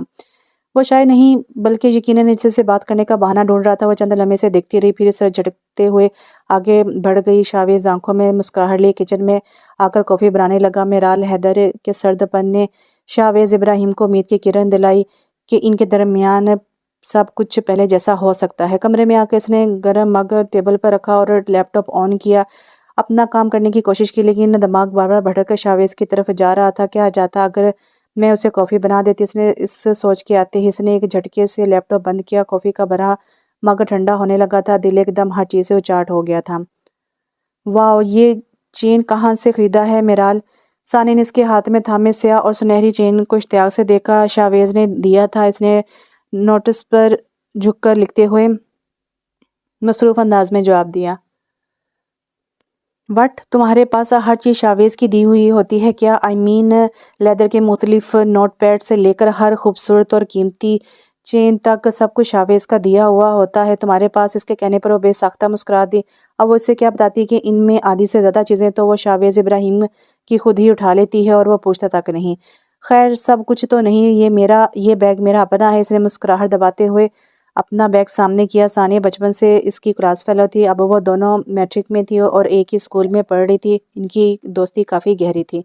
اچھا، اور یہ ویکیوم بوتل کس کی ہے؟ ثانیہ نے بیگ کی سائیڈ پاکٹ میں اٹکی نفیسی سفید بوتل کی طرف اشارہ کیا۔ یہ آج صبح ہی اسکول آتے ہوئے مجھے نظر آتے ہی پسند بھی آئی، تو شاویز نے مجھے دے دی۔ ثانیہ کے مشکوک انداز پر اس نے ڈٹائی کا مظاہرہ کیا اور بینچ سے اٹھ بیٹھی۔ آؤ کنٹین چلتے ہیں، وہ کہہ کر کلاس روم سے باہر نکل گئی۔ یہ شاویز کیسا دوست ہے یار، جلدی بتاؤ، ایسا دوست کہاں ملے گا؟ اس کے پیچھے چلتی ثانیہ نے سنجیدگی سے پوچھا تو وہ چلتے چلتے رکی، چہرے پر مصنوعی سنجیدگی طاری کی۔ ایسے دوست نہیں ملتے، کیونکہ پیچھے سے فیکٹری نے ایسے دوست بنانا بند کر دی ہیں۔ اس نے فخریہ مسکرا کر ایک آنکھ دبائی اور ثانیہ سے باتیں کرتی کنٹین کی طرف بڑھ گئی۔ اگر میرال حیدر کو شاویز ابراہیم کی دوستی پر فخر اور مان تھا تو وہ بلا وجہ نہیں تھا۔ وہ واقعی ایک بہت اچھا دوست تھا۔ جب وہ 1 سال کی بچی تھی تو وہ بڑی بے صبری سے پوچھا کرتا تھا کہ تائی ماں یہ بولنا کب شروع کرے گی؟ تو شیری مسکرا کر کہتی، بہت جلد۔ اور پھر یہ اتنا بولے گی کہ تم مجھے کہو گے کہ تائی ماں یہ چپ کب کرے گی؟ لیکن شیری کی یہ بات اس سے ناگوار گزرتی تھی۔ وہ حکمیہ انداز اپناتے ہوئے جتلا کر کہتا تھا کہ بالکل بھی نہیں، میں ایسا نہیں کہوں گا، مطلب تم اس سے کبھی تنگ نہیں آ سکتے، کبھی نہیں۔ وہ کہہ کر نرمی سے میرال کا گال چھو لیتا، اور وقت کے ساتھ پھر واقعی ثابت ہوا کہ شاویز ابراہیم میرال حیدر سے کبھی تنگ نہیں آ سکتا تھا۔ 15 سال قبل ذکیہ کی شادی کے بعد آغا علی کی سنبھلتی طبیعت کو دیکھ کر حیدر اور شیری نے مستقل طور پر پاکستان میں رہنے کا فیصلہ کیا، مگر آغا علی نے 11 سالہ عمر اور 5 سالہ حاذق کے ساتھ حیدر کو لندن واپس جانے کا کہا تاکہ ان کی اسکول کی پڑھائی ڈسٹرب نہ ہو، اور شیرین نے نہ چاہتے ہوئے بھی آغا علی کی خواہش کا احترام کرتے ہوئے دونوں بیٹوں کے ساتھ لندن جانے کو ترجیح دی تھی۔ بیٹوں اور شوہر سے دور رہنا کافی صبر آزما کام تھا، لیکن شیرین اپنوں کی خوشی کے لیے یہ قربانی دینے کے لیے تیار ہو گئی۔ اب سب کی آنکھوں کا تارا میرال تھی۔ بچوں میں سب سے زیادہ میرال کی ذات میں انٹرسٹ لینے والا شاویز تھا۔ وہ اس کے لیے ایک ایسا جادوگر تھا جو اسے کوئی بھی چیز کسی بھی وقت میاں کر دیتا۔ بچے بڑے ہو رہے تھے، میرال بھی شاویز، ایزل اور حسیب کے ساتھ اسکول جانے لگی تھی۔ چھٹیوں میں کبھی حیدر بچوں کے ساتھ پاکستان آ جاتے اور کبھی شیرین لندن چلی جاتی۔ آغا پیلس کے لوگوں کی زندگی ایک دفعہ پھر معمول پر آئی تھی۔ ذکیہ بھی ہارون کے ساتھ خوش تھی۔ ہارون نے اسے بے حد محبت، مان اور عزت بخشی تھی۔ اللہ نے انہیں بیٹی عالیہ سے نوازا تھا جو اب 2 سال کی تھی۔ ذکیہ خوش اور مطمئن ضرور تھی، لیکن ان 3 سالوں میں اس نے صرف 3 یا 4 دفعہ آغا پیلس کا چکر لگایا تھا، جس کی وجہ سے آغا علی کے ساتھ اب میرال کی موجودگی بھی تھی۔ ذکیہ کو میرال کے وجود سے بلا کی نفرت تھی۔ شاویز اور میرال کا سکول ایک ہی تھا۔ شاویز اس کا سب سے اچھا دوست تھا، ایک ایسا دوست جو اس کی ہر الٹی سیدھی بات مان لیتا تھا، ہر ضد پوری کرتا تھا، یہاں تک کہ FSC کی مشکل پڑھائی میں بھی وہ میرال کی ذات سے لاپرواہ نہیں ہوا تھا۔ وہ اس سے پہلے جتنا ہی وقت دے رہا تھا، وہ اس کے کمرے میں آتی ساری کتابیں اور نوٹس ادھر ادھر بکھیر دیتی، اس کا ڈھیر و دماغ کھاتی اور جاتے جاتے اس کے چند قیمتی چین، بال پوائنٹس اور پینسلز بھی اڑا لے جاتی تو شاویز محض مسکرا کر رہ جاتا۔ زندگی کچھ خوبصورت ہوئی تو ایک دن اچانک لندن سے حیدر کی کار ایکسیڈنٹ میں ناگہانی موت کی خبر سن کر آغا پیلس کے مکینے ایک دفعہ پھر سے بری طرح ٹوٹ کر بکھرے، لیکن کہتے ہیں نا کہ وقت کہاں رکتا ہے، بڑی سے بڑی تکلیف کے بعد بھی صبر آ ہی جاتا ہے۔ آغا پیلس کے مکینوں کو بھی آ گیا۔ بھائی کی وفات کے بعد ذکیہ بھی اب اکثر آغا پیلس کا چکر لگا لیتی تھی۔ ان کے اور آغا علی کے درمیان جو سرد مہری کی دیوار تھی وہ حیدر کی وفات کے بعد قدرے ٹوٹ چکی تھی۔ وقت کچھ اور آگے بڑھا، بچوں کی تعلیم مکمل ہوتے دیکھ کر گھر کے بڑوں نے عمر اور ایزل کی رضامندی لینے کے بعد ان دونوں کی منگنی اور پھر سال کے اندر شادی بھی کر دی۔ شادی کے 1 ماہ بعد ایزل عمر کے ساتھ لندن شفٹ ہوئی۔ اکثر اوقات آغا پیلس میں آ کر رہنے اور شادی کی تقریب دونوں کے دنوں میں جو ایک بات ذکیہ نے شدت سے محسوس کی تھی وہ شاویز اور میرال کی دوستی اور نزدیکی تھی۔ دونوں کی آنکھوں میں ایک دوسرے کو دیکھ کر جو چمک ابھرتی تھی وہ عام چمک نہیں تھی، بہت خاص تھی، جس سے دونوں شاید ابھی خود بھی نا واقف تھے۔ اگر یہ دوستی آگے جا کر مزید مضبوط ہو کر کسی اور رشتے میں سامنے آگی تو نہیں، میں ایسا نہیں ہونے دوں گی۔ میرال کی اس گھر میں مستقل طور پر کوئی جگہ نہیں ہے، اس کی اصل پہچان شاویز کو بخوبی معلوم ہونی چاہیے۔ ذکیہ نفرت سے سوچتے ہوئے خود سے ہم کلام ہوئی، تمہیں یاد ہے شاویز، کبھی ہم دونوں ایک دوسرے کے بہت قریب ہوا کرتے تھے۔ وہ دونوں ٹی وی لانچ میں آتش دان کے پاس رکھی کرسیوں پر آمنے سامنے بیٹھے تھے جیسے وہ کئی سال پہلے بیٹھا کرتے تھے۔ بالکل یاد ہے، اور یہ بھی یاد ہے کہ اس کے بعد کچھ ایسا ہوا تھا کہ اب میری پہلے والی ذکیہ پھپھو نہیں رہی تھی ابھی تک، جیسے اس کے ذہن میں سب رقم تھا۔ جانا چاہو گے ایسا کیوں ہوا تھا؟ وہ پوری طرح سے شاویز کے کانوں میں ماضی کا زہر انڈیلنے کے لیے تیار تھی۔ اگر آپ بتانا چاہیں گی تو ضرور۔ اس کا پورا وجود کان بن گیا تھا، زندگی سے پوری طرح ذکیہ بیگم کی جانب متوجہ ہوا۔ جیسے جیسے ذکیہ بیگم ماضی کا ہر راز اس کے سامنے کھولتی گئی، اس کی مٹھیاں شدت سے بھیجتی گئی، شدت جذبات سے پیشانی کی رگیں تک پھول گئی تھی، اور آخر کار وہ کرسی کو ٹھوکر مارتا ہوا اٹھ بیٹھا۔ اتنا کچھ برداشت کیا آپ نے، اور اس کے باوجود ارسلان یزدانی ابھی تک زندہ اور آزاد پھر رہا ہے۔ وہ زخمی شیر کی طرح گھرایا تھا، اسے اتنی جلدی غصے میں نہیں آتا تھا، لیکن یہاں معاملہ اس کی جان سے عزیز پھپھو کا تھا۔ پہلی بات تو یہ ہے وہ مجھے طلاق دینے کے بعد ملک سے باہر چلا گیا ہے، اور دوسری بات اس معاملے کو کسی بھی انسان تک نہ پہنچنے دینا یہ میرا ذاتی فیصلہ ہے، کیونکہ آدھی سے زیادہ غلطی میرے باپ کی تھی اور میں لوگوں کی سوالی نظروں کا سامنا بھی نہیں کرنا چاہتی تھی۔ لہجے میں تلخی کے ساتھ نفرت در آئی۔ آج اتنے سالوں بعد تمہیں یہ سب بتانے کا مقصد لوگوں کی اصلیت کی پہچان کروانا ہے۔ آغا جان کو ارسلان یزدانی کی بیٹی میرال جو آدھی سے زیادہ دنیا کی نظر میں میری ناجائز اولاد ہے، بے حد عزیز ہے۔ مجھے اپنے باپ کی فطرت کا بہت اچھے سے اندازہ ہے، جب وہ کوئی غلطی کرتے ہیں تو پھر اسے سدھارنے کا بھی ذمہ لے لیتے ہیں۔ اب بھی وہ وہی کر رہے ہیں، مگر میری طرح تمہیں بھی میرال کی حقیقت سے نظریں نہیں چرانی، انڈرسٹینڈ؟ انہوں نے استفاقے سے کہتے ہوئے شاویز کا کندھا تھپتھپایا اور لاؤنج سے باہر نکل گئی۔ پیچھے غصے، بے بسی اور حیرت سے کنگ شاویز ان کی پشت سے تکتا رہ گیا۔ ہائے تم فری ہو؟ وہ بنا دستک دیے کمرے میں داخل ہوئی۔ اسٹڈی ٹیبل پر بیٹھا شاویز چون کر سیدھا ہوا۔ وہ پہلے بھی اس کے کمرے میں ایسے ہی داخل ہوئی تھی بنا دستک دیے، لیکن پچھلے چند دنوں سے وہ ذہن میں پھیلے انتشار کی بدولت اسے بری طرح نظر انداز کر رہا تھا۔ اس کی یہ بے رخی وہ شاید زیادہ محسوس کرتی اگر اس کے بورڈ کے امتحان نہ ہو رہے ہوتے۔ دن رات مصروف ہونے کے باعث وہ اس کا رویہ ٹھیک سے سمجھ نہیں سکی تھی۔ آج اس کا آخری پیپر تھا۔ پیپر دے کر چند دنوں کی نیند پوری کرنے کے بعد اب شام کو وہ اس کے کمرے میں حاضر تھی۔ نہیں میں فری نہیں ہوں، تم جا سکتی ہو، اس نے غصے اور اشتعال کو دباتے سپاٹ سے انداز میں کہا اور دوبارہ فائل پر جھک گیا۔ کم آن یار، اس نے بے تکلفی سے آگے بڑھ کر فائل بند کیا۔ اور کہیں باہر چلتے ہیں، میں آج بہت خوش ہوں، خود کو پوری طرح آزاد محسوس کر رہی ہوں، کہیں گھوم پھر کر کچھ کھا کر آتے ہیں۔ اس نے چہک کر کہتے اس کا ہاتھ پکڑ کر کھینچا۔ ہاتھ تھامنے پر شاویز کو جیسے کرنٹ لگا تھا، وہ پوری کوشش اس کا ہاتھ پیچھے کرتا ہوئے جھٹکے سے اٹھ بیٹھا۔ میرال جو اس حملے کے لیے بالکل بھی تیار نہیں تھی، گرتے گرتے بچی سے اب دیوار سے لگی حیرانگی سے اسے دیکھ رہی تھی۔ اس کے شانوں پر شاویز کی گرفت سخت تھی۔ آئندہ میری اجازت کے بغیر میں روم میں آنے کی کوشش بھی کی تو جان نکال دوں گا۔ اس کا لہجہ انتہائی زہریلا اور غصیلا تھا۔ وہ خوفزدہ سے اسے دیکھنے لگی۔ اس نے زندگی میں پہلی دفعہ اس کا یہ انداز دیکھا تھا۔ شاویز لب جیسے جم سے گئے تھے اور آنکھیں ایک دم آنسوں سے لرزیز ہوئیں، جنہیں شاویز ابراہیم نے پوری طرح نظر انداز کیا تھا۔ اب میری ایک بات کان کھول کر سنو، تم اس گھر کی بیٹی نہیں ہو اور نہ ہی تمہارا اس گھر سے کوئی تعلق ہے۔ تم دنیا کی نظر میں ایک ناجائز اولاد ہو میرال، ناجائز۔ ارسلان یزدانی تمہارا باپ ہے۔ اس شخص کی اولاد ہونے کے ناطے تمہیں اپنے باپ کے کیے گئے جرم کی سزا تو بھگتنی چاہیے۔ کیا خیال ہے؟ ذکیہ کی سنائی تلخ داستان اپنا اثر دکھا رہی تھی۔ شاویز کی دوستی اپنائی تھی، خلوص اور جذبات بدل رہے تھے۔ کندھوں پر گرفت اور مضبوط ہوئی تو تنہائی اور خوف کے مارے میرال کا پورا وجود کانپ اٹھا۔ جس انسان کے ساتھ وہ ہمیشہ خود کو باحفاظت اور ہر فکر سے آزاد محسوس کرتی تھی، آج اسی انسان سے اسے بے حد خوف محسوس ہو رہا تھا۔ اذیت سے اس کی آنکھوں کی پتلیاں ساکت ہوئی تھیں۔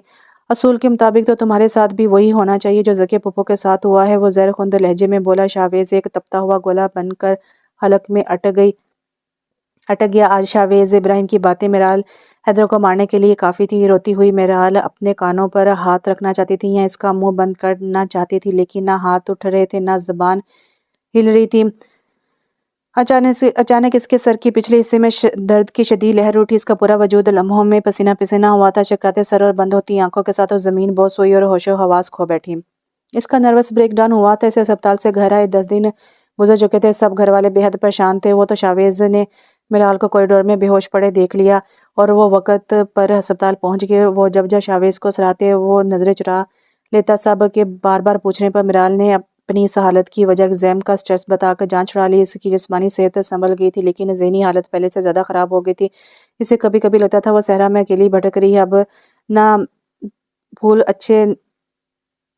کھلتے ہوئے اچھے لگتے تھے، نہ کسی کے ساتھ باہر گھومنے جانا، نہ ہی تیار ہونا۔ ماں کو تو دیکھ کر ہی آنسو چھلک جاتے تھے۔ اپنی ذات کی حقیقت جاننے کے بعد اس کی پوری دنیا جیسے اندھیرا ہو گئی تھی۔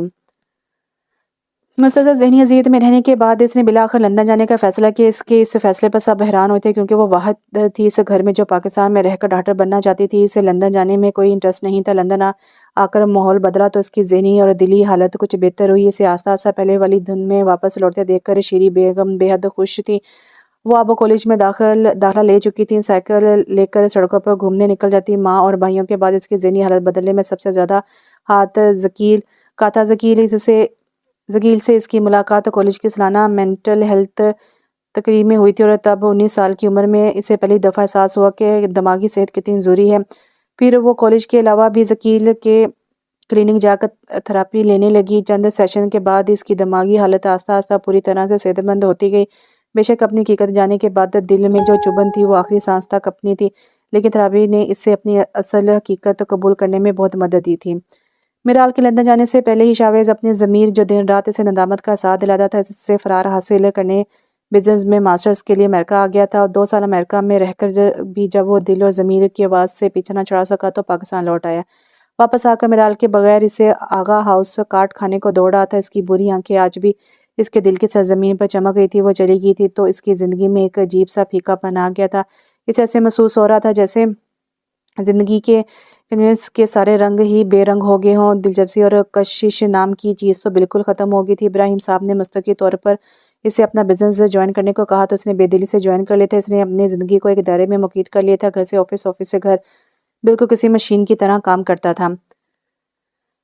محبت زیادہ تر انسان کو سب کچھ بھلا دیتی ہے، اور کبھی کبھی یہی محبت انسان کو کچھ نہیں بھولنے دیتی۔ میرال کے ساتھ بھی یہی ہوا تھا۔ محبت نے مختلف طریقے سے وار کیا تھا اور نشانہ سیدھا انا پر جا لگا تھا۔ وہ اب یونیورسٹی میں آ چکی تھی۔ اس نے ہر اس چیز سے کنارہ کر لیا تھا جو شاویز کو پسند تھی یا شاویز کی یاد دلاتی تھی۔ وہ ڈاکٹر بننا چاہتی تھی کیونکہ شاویز کو پسند تھا کہ وہ ڈاکٹر بنے، لیکن اب اس نے میڈیکل کی بجائے انجینئرنگ کو ترجیح دی تھی۔ شاویز کو اس کے لمبے بال پسند تھے تو اس نے بال کندھوں تک کٹوائے۔ وہ دور گئی تھی تو شاویز کو ادراک ہوا تھا کہ ان کے درمیان عام جذبات نہیں تھے۔ یہ جذبات تو بہت خاص تھے۔ وہ عام دوست نہیں تھی، وہ بہت خاص یا شاید عشق تھی۔ وہ خود بخود اس چیز کے قریب ہوتا کہ جو میرال کو پسند تھی۔ وہ جب بھی کہیں جاتا میرال کی پسند کی ڈھیروں چیزیں اٹھا لاتا۔ میرال کو فینسی پینسلز اور نوٹ بکس پسند تھی تو شاویز کا کمرہ ان سے بھرنے لگا۔ وہ بہت چھوٹی عمر میں ہی اس کی محبت کے حصار میں آئی تھی۔ وہ جب زبردستی کرتا وہ اسے فوراً منا لیتی، خفا ہوتی تو وہ اس سے وضاحتیں دیتا۔ اس کا یہ مان بڑی بے رحمی سے ٹوٹا تھا۔ اسے لگا تھا کہ وہ شاویز ابراہیم سے نفرت کرنے میں کامیاب رہے گی، مگر وہ تو اسے مکمل طور پر اپنا گرویدہ بنا چکا تھا۔ جو بھی تھا وہ کبھی بھی اسے نفرت نہیں کر پائی تھی۔ اب 8 سال بعد وہ عالیہ کی شادی کے لیے پاکستان جا رہی تھی، جو صرف دوست ہی نہیں اس کی بہن بھی تھی، اس لیے وہ چاہ کر بھی انکار نہ کر سکی۔ بیڈ پر سوٹ کیس کھلے پڑے تھے جس میں سے وہ طے شدہ کپڑے نکال کر وارڈروب میں لٹکاتی جا رہی تھی۔ پچھلے دنوں وہ سب اتنے مصروف تھے کہ آج 1 ہفتے بعد اس سے یہ کام کرنے کا وقت ملا تھا۔ دروازے پر دستک ہوئی تو کوٹ کو ہینگ کرتے ہوئے وہ مسکرا اٹھی۔ ننھے ہاتھوں کی دستک کو بخوبی پہچانتی تھی۔ اس نے واپس مڑ کر دروازہ کھولا۔ سامنے خوشبو میں نہایا مصطفیٰ مکمل تیاری کے ساتھ کھڑا تھا۔ آپ ابھی تک تیار نہیں ہوئی؟ اس نے منہ بصورت صبح کیے گئے وعدے کے مطابق آج رات کو آئس کریم کھانے جانا تھا۔ اوہ جسٹ 5 منٹس مائی چیمپئن۔ وہ جلدی سے واپس مڑی، الماری سے کوٹ نکال کر پہنا، ڈریسنگ کے سامنے جا کر بالوں میں برش پھیرا اور گاڑی کی چابی اٹھاتی باہر آئی۔ لیٹس گو، اس نے مسکرا کر کہتے ہوئے مصطفیٰ کی انگلی تھامی۔ زینے اتر کر باہر پورچ میں آئے، اپنے ہاتھ میں چابی تھامتے اپنی کار کی جانب بڑھتی میرال سے مصطفیٰ بولا، پھوپھو اس کی ضرورت نہیں ہے، شاہ ماموں باہر کار میں ہمارا ویٹ کر رہے ہیں۔ اس کی بات پر وہ ٹھٹک کر وہیں رکی۔ کیا مطلب؟ یہ تمہارے شاہ ماموں درمیان میں کہاں سے آ گئے؟ اس نے ناگواری سے مصطفیٰ کو دیکھا۔ ماموں کو بھی آئس کریم کھانا بہت پسند ہے تو میں نے انہیں بھی انوائٹ کر دیا، اس لیے وہ کار لے کر باہر کھڑے ہیں۔ مصطفیٰ نے ابھی بات مکمل ہی کی تھی کہ شاویز کی گاڑی کا ہارن بجا۔ جلدی آئیں، ماموں بلا رہے ہیں۔ وہ بے حد عجلت میں اس کا ہاتھ تھامے باہر لپکا۔ وہ جو مصطفیٰ کو 2 ٹوک انکار کرنا چاہتی تھی، اس کے ساتھ باہر پہنچی چلی آئی۔ اسے مصطفیٰ کے ساتھ باہر آتے دیکھ کر شاویز کے وجود میں ٹھنڈک سی اتر گئی۔ وہ جلدی سے نیچے اترا، دوسری طرف دروازہ کھول کر کھڑا ہو گیا۔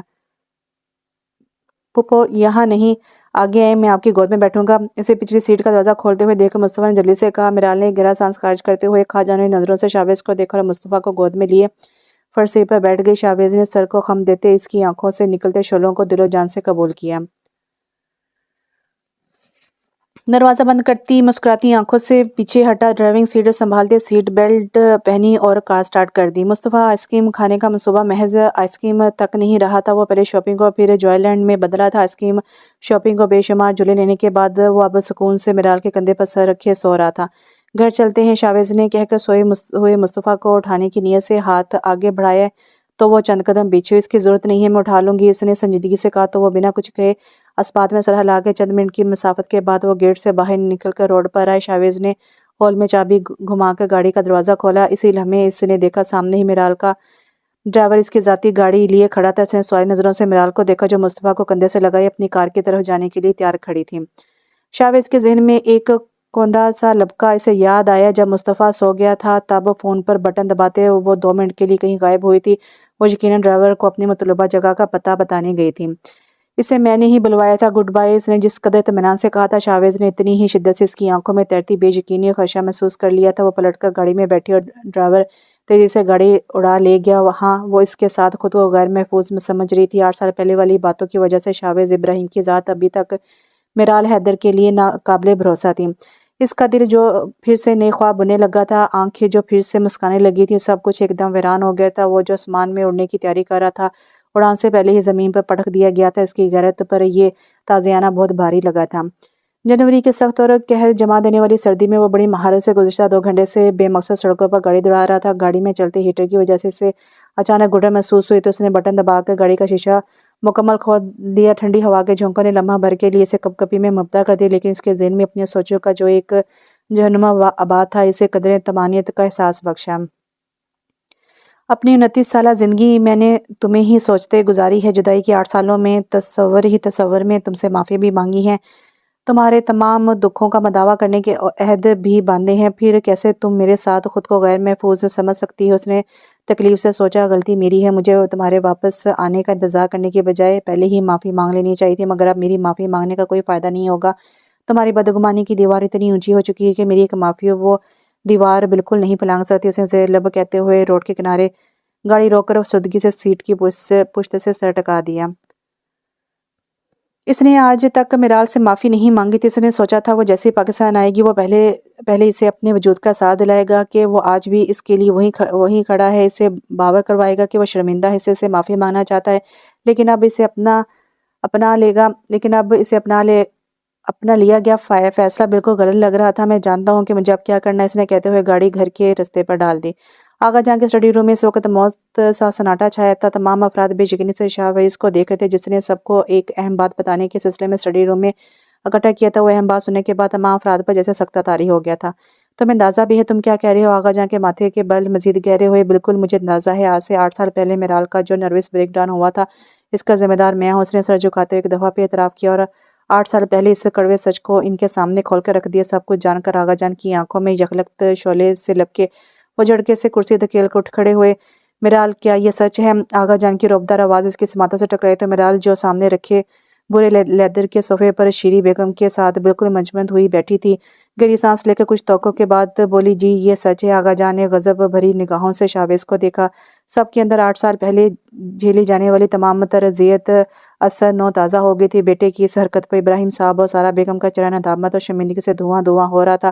ایزل نے سہم کر ایک نظر ساتھ بیٹھے عمر اور شیری بیگم کو دیکھا، جن کا چہرہ بالکل سپاٹ تھا۔ ان کی انسانیت اور شرافت دیکھ کر اس کا دل بھرا۔ اس کا شوہر چاہتا تو ابھی اس کے بھائی کی ذات کے پڑخچے اڑا دیتا، لیکن وہ ایک عظیم ماں کا اعلیٰ ذرا بیٹا تھا۔ اس رشتوں کا مان رکھنا آتا تھا۔ صد شکر حاسق اور حسیب گھر پر نہیں تھے، ورنہ وہ ضرور جذباتی ہوتے، ایزل نے دل میں سوچا۔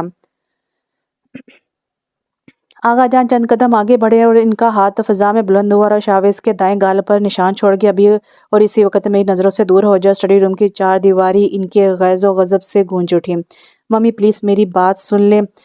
اس نے گھٹنوں کے بل ماں کے قدموں میں بیٹھ کر ان کے ہاتھ تھامے۔ انہوں نے ایک کاردان نگاہ ڈال کر گہرا سانس بھرا۔ آج تم نے مجھے منہ دکھانے کے لائق نہیں چھوڑا۔ میں تو تمہیں کبھی کسی سے نفرت کرنا سکھایا نہیں تھا۔ انہوں نے دکھ سے کہا، نفرت نہیں کی میں نے اس سے آج تک، وہ تڑپ کر بولا تھا، لیکن شاید اسے آج کوئی بھی نہیں سننا چاہتا تھا۔ میں نے تمہیں ہمیشہ محبت کرنا سکھایا۔ میں نے تمہیں اپنی محبت تو دی ہی تھی کہ تم کھلے عام سب میں محبت بانٹتے، تب بھی وہ کم نہ پڑتی، لیکن یہ تم نے کیا کر دیا؟ شاہویز، ان کی آنکھوں سے آنسو جھلک پڑے۔ آپ اور ڈیڈ پلیز مجھے معاف کر دیں۔ ہم سے نہیں، میرال سے معافی مانگو جا کر۔ اگر وہ معاف کر دیتے تو ہم بھی کر دیں گے۔ کمرے میں داخل ہوتے ابراہیم صاحب نے اس کی بات کاٹ کر سختی سے کہا، جی۔ وہ سر ہلاتا اٹھ کر باہر نکل گیا۔ ہماری دوستی کی جس بھرم کو میں اتنے سالوں سے قائم رکھے ہوئے تھی، اسے آج سب کے سامنے توڑنے کا بہت شکریہ۔ اس نے آنسو بہاتے شکوہ کیا تھا۔ اسے روتے دیکھ کر شاہویز کا دل کسی نے مٹھی میں لیا۔ وہ کیسے بھول گیا کہ سامنے کھڑی لڑکی کتنی شدت پسند ہے، اسے اپنی انا ضرورت سے زیادہ عزیز تھی۔ 8 سال اس کا دل شاہویز سے جتنا بھی خفا تھا، وہ ہر موقع پر خاموش رہی تھی۔ اس نے دوستی کے رشتے کی بے ادبی نہیں ہونے دی تھی، پھر آج وہ یہ حرکت کیسے برداشت کر لیتی؟ میرال، اس نے آگے بڑھ کر اس کا ہاتھ تھامنا چاہتا، وہ چند قدم پیچھے ہوئی۔ Just get lost. آواز دھیمی اور بوجھل تھی، مگر شاہویز اپنی جگہ سے ایک انچ نہیں ہلا۔ میرال کے الفاظ اتنے تکلیف دہ نہیں تھے جتنی تکلیف وہ اس کی کاردان نظریں تھیں۔ تم نے سنا نہیں میں نے کیا کہا؟ اس نے بے حد آہستگی سے کہا، آئی سیڈ گیٹ لاسٹ۔ اس دفعہ وہ پوری قوت سے چلائی۔ کمرے میں داخل ہوتی شیری بیگم ٹھٹک کر رہ گئی۔ شاہویز آنکھوں میں ناامیدی کی کرچیاں لیے ایک نظر شیری بیگم کو دیکھتا الٹے قدموں باہر نکلتا چلا گیا۔ میرال نے انگلی کی پوروں سے آنسو صاف کرتے ہوئے ان سے نظریں چٹائیں۔ وہ کچھ دیر یوں ہی اسے دیکھتی رہی، پھر آگے بڑھ کر گلے سے لگا لیا۔ ماں کے گوش میں آتے ہی ایک دفعہ پھر وہ پھوٹ پھوٹ کر رو دی۔ کیا مطلب؟ وہ اس وقت کچھ بھی سننے کے لیے تیار نہ تھی، لیکن یہ کیسا انکشاف تھا؟ کم سے کم وہ اس کے لیے ہرگز تیار نہیں تھی۔ تم 3 سال کی تھی اور شاہویز 10 سال کا۔ جب آغا جان نے تمہاری سیفٹی کے لیے یہ نکاح کروایا تھا، میں تمہارے بابا آغا جان اور شاہویز کے ماں باپ کی موجودگی میں یہ سب ہوا تھا۔ یہ لو خود ہی دیکھ لو۔ اس نے حلق ترک کرتے کامتے ہاتھوں سے وہ سیاہ فائل تھامی، تنے ہوئے تاثرات کے ساتھ پڑھتی گئی، صفحے پلٹتی گئی۔ آہستہ آہستہ چہرے پر بے چینی پھیلی، کندھے ذرا ڈھل کے فائل بند کر کے آنکھیں بھیج کر وہ کتنی ہی دیر وہیں مجمد بیٹھی رہی، پھر ایک گہری سانس خارج کر کے آنکھیں کھولی تو ان میں ماں کے لیے ڈھیر سارا شکوہ تھا۔ میرال میری جان، میری بات سنو۔ انہوں نے اس کے ہاتھ اپنے ہاتھوں میں لیے۔ میں مانتی ہوں میری غلطی ہے، میں نے تم سے اتنی بڑی بات چھپائی، مجھے تمہیں بتانا چاہیے تھا اور ہر حال میں بتانا چاہیے تھا، لیکن میں صرف صحیح وقت کا انتظار کر رہی تھی۔ کون سا صحیح وقت مام؟ ایٹ لیسٹ ایک دفعہ مجھے بتانے کی کوشش تو کرتی ہیں آپ۔ اس کی آواز رند گئی تھی۔ تمہاری طبیعت ٹھیک نہیں تھی تو میرا دل نہیں کیا تمہیں کچھ بھی بتانے کو۔ پھر کیا؟ اس نے فوراً پوچھا۔ تمہارے اور شاہویز کے درمیان پہلے کی طرح سب رہا بھی تو نہیں تھا؟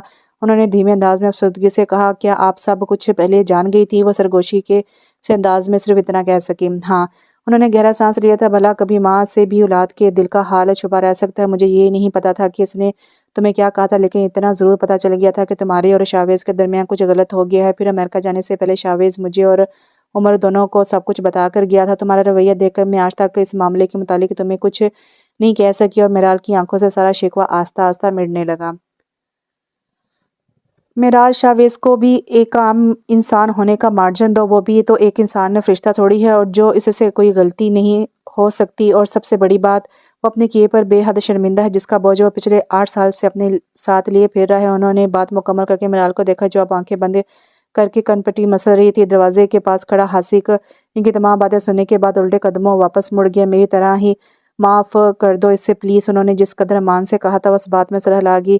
اسی لمحے انہیں کسی کے جھگڑے کا شور سنائی دیا۔ یہ نیچے سے آوازیں کیسی آ رہی ہیں؟ وہ دونوں جلدی سے باہر بھاگی۔ تمہاری ہمت کیسے ہوئی میری بہن کو اتنی تکلیف دینے کی؟ ہاں، ہاسک اسے بری طرح پیٹتے غصے سے کہہ رہا تھا۔ ہاسک، یہ کیا طریقہ ہے؟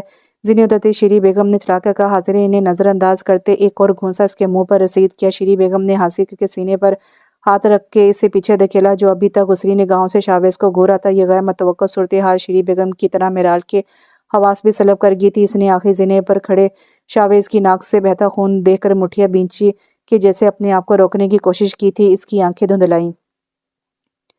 اس نے دھندلی آنکھوں سے دیکھا کہ شیری بیگم شاویز کی ناک صاف کر رہی تھی اور ہاسک لان سے باہر نکل رہا تھا۔ وہ سن ہوتے دماغ کے ساتھ خاموشی سے واپس اپنے کمرے میں آ کر بیڈ پر لیٹ گئی۔ اس کے اعصاب سخت کشیدہ ہو رہے تھے۔ اسے اندازہ نہیں تھا کہ ہاسک کا رد عمل اس قدر شدید اور نفرت انگیز ہوگا۔ شاویز کی وجہ سے اتنے دکھ اس نے پہلے بھی منائے تھے، لیکن آج عرصے بعد وجہ پہلی بار بدلی تھی۔ وہ اپنے کمرے میں ڈریسز کے سامنے کھڑا اپنا عکس دیکھ رہا تھا۔ چہرے پر 4 انگلیوں کے نشان تھے۔ دائیں آنکھ کے نیچے گہرا نیل شرمندگی اور آنت سے دہکتے گال، آنکھوں میں چھایا ہلکا گلابی پن، شکستہ وجود، چہرے پر تھکن کے آثار اور جسم میں اترتی سنسناہٹ۔ وہ بے ساختہ زخمی سا مسکرا دیا۔ وہ اس کا بھائی تھا، ہاں وہ میرال حیدر کا بھائی تھا۔ اس سے محبت کرتا تھا تو اس کی ایسی حالت کرنے کی جرات کر سکتا تھا۔ اس نے بیڈ پر لیٹنے کی کوشش کی تو در سے کرا اٹھا۔ زبان نے یکلخت ہاسک کو 2-3 موٹی موٹی گالیوں سے نوازا۔ وہ تکلیف ضبط کرتا زور ڈال کر اٹھ بیٹھا، خود کو مشکل سے گھسیٹتے الماری سے فرسٹ ایڈ باکس نکالا، ڈریسنگ روم میں جا کر شب خوابی کا لباس اٹھایا اور دونوں چیزیں لے کر واش روم میں گھس گیا۔ جانتی ہیں پھوپھو، پوری زندگی میں صرف ایک دفعہ میں نے اس کے آنسوں سے لاپرواہی برتی تھی، جس کا خمیازہ میں ابھی تک بھگت رہا ہوں۔ اس کی آواز میں تکلیف تھی، درد تھا اور پچھتاوا تھا۔ اسے شکست خوردہ دیکھ کر ان کے دل کو دھکا سا لگا۔ اتنی محبت کیوں کرتے ہو اسے؟ انہوں نے حیرانی سے پوچھا۔ وہ ہے بھی صرف محبت کے قابل، جس کی فطرت بالکل سادہ، اندر باہر سے ایک جیسی، پانی جیسی شفاف، بے ریا ہو تو اسے کوئی ناپسند کیسے کرے؟ وہ قہوے کا ننھا کپ تھامے آتش دان کے پاس فرش پر بیٹھا انہیں اپنے دل کی داستان سنا رہا تھا۔ آتش دان کی نارنجی شعاؤں میں اس کے چہرے کی بے چینی اور زخم مزید واضح ہو رہے تھے۔ اب تو زمانے بیت گئے تھے اس کے وجیہہ اور جاذب چہرے پر اطمینان کو ٹھہرے۔ آپ کو پتہ ہے میری اور آپ کی بہت سی باتیں ایک جیسے ہی۔ ہم دونوں کو محبت کا صدقہ دینا نہیں آتا۔ جیسے پیسے میں سے پیسے کا صدقہ دیا جاتا ہے، ویسے ہی محبت میں سے محبت کا صدقہ دیا جاتا ہے۔ وہ آج ذکیہ بیگم سے ملنے خود ان کے گھر آیا تھا۔ جب اسے کوئی بھی نہیں سنتا تھا، وہ پوری توجہ سے سنتی تھی۔ محبت کا صدقہ یہ ہے کہ آپ دوسروں کو بلا مشروط معاف کریں اور ان کی غلطیاں اور کوتاہیاں نظر انداز کر دیں۔ کسی خاص وجہ سے ان پر غصہ بھی آئے تو کچھ غلط کہہ کر دل دکھانے کی بجائے انہیں نظر انداز کر دو۔ لیکن آج کل پتہ ہے ہم کیا کرتے ہیں؟ جب ہمیں ہر طرف سے کامل محبت ملتی ہے تو ہم ان کامل محبتوں کا صدقہ دینے کی بجائے مزید ایسی محبتیں ڈھونڈتے ہیں۔ وہ بالکل دم صدائے سے سن رہی تھی۔ مجھے بھی زندگی میں ہر طرف سے کامل محبت ملی تھی، بالکل پرفیکٹ۔ اس لیے جیسے ہی مجھے میرال سے متعلق رشتے کی غلطیوں کا پتہ چلا، مجھ سے وہ عیب قبول نہیں کیے گئے اور میں نے منٹ میں اس کا دل توڑ دیا۔ وہ مسکرائی۔ اس کی مسکراہٹ میں ایک اذیت آمیز خود ازاری کی کیفیت تھی۔ پھوپھو، ماضی میں آپ کے ساتھ جو ہوا وہ بہت غلط تھا، مگر اس کے بعد آپ کو بے انتہا محبت بھی ملی ہے، اتنی کہ ہارون انکل کی آپ سے محبت کے پورے خاندان میں مثالیں دی جاتی ہیں۔ آپ نے اس محبت کا 1% حصہ بھی میرال کو نہیں دیا۔ آپ اب بھی اس سے نفرت کرتی ہیں اور میں جانتا ہوں ایسا کر کے آپ صرف خود کو ذہنی اذیت دیتی ہیں اور کچھ نہیں۔ یہ ہوتی ہے ناشکری کر کے اور صدقہ نہ دے کر ہم بلند بخت اور پرسکون کیسے رہ سکتے ہیں؟ اس لیے ہو سکے تو سب کو معاف کر دیجیے گا۔ اس کے لہجے میں سوگوارت کی تمام تر شدت سموئی ہوئی تھی۔ شاویز کی اس طرح حقیقت سامنے رکھنے پر ذکیہ بیگم نے نظریں چرائیں۔ ان کی آنکھوں میں ہلکورے لیتی حیرت اور صدمے کی جگہ آہستہ سا غصے اور تعصب نے لے لی۔ اچانک مشتعل ہو کر ہاتھ میں تھامے پیپرز بھینچ کر ہاسک کے منہ پر دے مارے۔ اس کا فیصلہ کرنے والے تم کون ہوتے ہو؟ اس کا فیصلہ صرف میں کروں گا، انڈرسٹینڈ؟ غصے سے تپا اس کا لہجہ احتجاجی تھا۔ صرف تم نہیں، میری بہن بھی فیصلہ لینے کا حق رکھتی ہے۔ وہ دستی سے اس کی بات کاٹ گیا۔ اور یہ بدتمیزی کس خوشی میں کر رہے ہو؟ اس نے شاویز کا گریباں تھامتے ہوئے منہ پر پیپر مارنے والی حرکت کی طرف اشارہ کیا۔ بدتمیزی کی شروعات تم نے کی ہے مسٹر حاسق حیدر، اور میں ہر دفعہ لحاظ نہیں کروں گا۔ حاسق کے مطالبے نے اس کا دماغ گھما کر رکھ دیا تھا۔ اس نے بلند آواز میں کہتے ہوئے اپنا گریبان چھڑوا کر زور سے اسے جھٹکا دیا تو حاسق گرتے گرتے بچا۔ تمہاری تو دیکھتے ہی دیکھتے وہ دونوں گتھم گتھا ہو کر ارد گرد سے بیگانہ ہو گئے۔ شاویز کے کمرے کی کھڑکی سے گھر کے عقبی حصے میں ان دونوں کو لڑتے دیکھ کر میرال حواس باختہ سی بھاگ کر باہر آئی تھی۔ میرال کی آواز سنتے ہی شاویز کے ہاتھ وہیں تھم گئے۔ تمہاری ہمت کیسے ہوئی میرے بھائی پر ہاتھ اٹھانے کی؟ اس نے حاسق کے آگے اس کی ڈھال بن کر کھڑے ہوتے ہوئے آنکھوں میں بھرمی لیے چلا کر کہا تھا، تمہیں میں غلط نظر آ رہا ہوں؟ اپنے اس بھائی سے پوچھو یہ کیا بکواس کر رہا ہے مجھ سے؟ جو یہ کہہ رہا ہے وہ ناممکن ہے۔ آئندہ اس نے ایسا کوئی مطالبہ کیا تو میں اس سے بھی زیادہ بری طرح پیش آؤں گا۔ اس نے مضبوط لہجے میں جتا کر کہا، جو بھی ہے تم مجھ سے اور میرے بھائی سے دور رہو۔ اس نے انگلی اٹھا کر تنبیہ کی۔ میرال اس کی آواز میں تعجب تھا، بے یقینی تھی، افسوس تھا۔ I said stay away. میرال کی آنکھوں میں بدگمانی کے رنگ دیکھ کر شاویز ایک نظر خاموش تماشائی بنے حاسق کو تلملا کر دیکھتا اندر کی جانب بڑھ گیا۔ اور بھائی آپ؟ وہ اب آنکھوں میں خفگی لیے حاسق کی جانب مڑی۔ آپ کو یہ کیا؟ حاسق کے مسکراتے چہرے اور چمکتی آنکھوں سے دور جاتے شاویز کی پشت دیکھ رہا تھا۔ اس کے چہرے پر ابھی ہونے والی تازہ ترین لڑائی کا شبہ تک نہ تھا۔ اس نے پرسوچ انداز میں مسکرا کر پریشان کھڑی میرال کو دیکھا اور مجھے تم سے ضروری بات کرنی ہے کہہ کر اسے اپنے بازو کے حلقے میں لیے لمبے لمبے ڈگ بڑھنے لگا۔ وہ سردی سے بے نیاز آستین کی ٹی شرٹ پہنے اپنے کمرے سے مہلک بالکونی میں ٹانگیں لمبی کیے دیوار سے ٹیک لگائے بیٹھا تھا۔ اس کی دائیں آنکھ کا نیل ابھی تک ختم نہیں ہوا تھا کہ اب بائیں آنکھ کے نیچے بھی گہرا نیل نمودار ہو رہا تھا۔ آج اسے اپنا آپ اس گہری کالی اور سرد رات کا حصہ لگ رہا تھا۔ پہلے حاسق کا مطالبہ اور پھر میرال کی آنکھوں میں اپنے لیے بدگمانی دیکھ کر اسے سب کچھ ختم ہوتا نظر آ رہا تھا۔ اگر اس نے واقعی معاف نہ کیا اور سب کچھ ختم کرنے کا کہہ دیا تو؟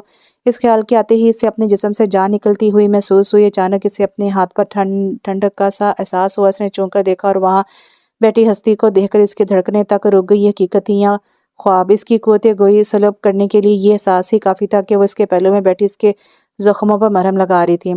ابھی تو گرمیوں کی آمد کا دور دور تک کوئی نام و نشان ہی نہیں ہے۔ اس نے ایک نظر اس کی ہلکی سی ٹی شرٹ کو دیکھتے ہوئے سنجیدگی سے کہا، پھر دوسرے ہاتھ کا زخم صاف کرنے لگی۔ اس کے گہرے طنز پر وہ اپنے حواسوں میں واپس لوٹا۔ اسے یقین نہیں آ رہا تھا کہ سامنے بیٹھی سویٹر میں ملبوس لڑکی جسے بات کر رہی ہے جسے 8 سال پہلے کیا کرتی تھی۔ تھوڑا اور کر لیتا تھا۔ اس نے لہجے میں غصہ اور ناراضگی سمائی۔ اس کے گال کی گہری خراشوں سے خون کی ننھی بوندوں کو صاف کرتے ہوئے کہا، شاویز بنا پلک جھپکا دم صدائی سے تکے جا رہا تھا، جیسے اسے ڈر تھا کہ وہ ایک لمحے کے لیے بھی آنکھ بند کرے گا تو وہ غائب ہو جائے گی۔ وہ خفگی سے بڑبڑاتے ہوئے سر جھکائے فرسٹ ایڈ باکس میں کچھ ڈھونڈ رہی تھی جب اس نے دھیرے سے اپنی پیشانی اس کے کندھے پر ٹکا دی۔ میرال اپنی جگہ منجمد ہو گئی۔ وہ سانس روکے ایک انچ بھی نہ ہل سکی۔ چند ساتیں ان کا کندھا گرم سیال سے بھیگنے لگا۔ وہ ساکت ہی بیٹھی رہ گئی۔ سارا ماضی، سارا غصہ ایک دم ہوا ہو گیا۔ آنکھوں میں نمی اکٹھی ہو گئی۔ اس کے ہاتھ بے ساختہ اٹھے اور شاویز کی پشت پر حصار باندھ گئے۔ بہت ظالم ہو تم، خدا کی قسم بہت ظالم ہو۔ اس نے گیلی آواز میں شکوہ کیا تو میرال نم آنکھوں سے مسکرا دی۔ ذہن کے پردے پر کچھ دیر پہلے والا منظر لہرانے لگا۔ کیا ضروری بات کرنی تھی آپ کو؟ وہ غصیلی نگاہوں سے حاسق کو دیکھ رہی تھی۔ میں نے تمہیں کہنا تھا کہ شاویز کو معاف کر دو، وہ تمہیں لے کر بہت سنجیدہ ہے، آئندہ کبھی تمہیں تکلیف نہیں پہنچائے گا۔ اور یہ بات آپ اتنے یقین سے کیسے کہہ سکتے ہیں؟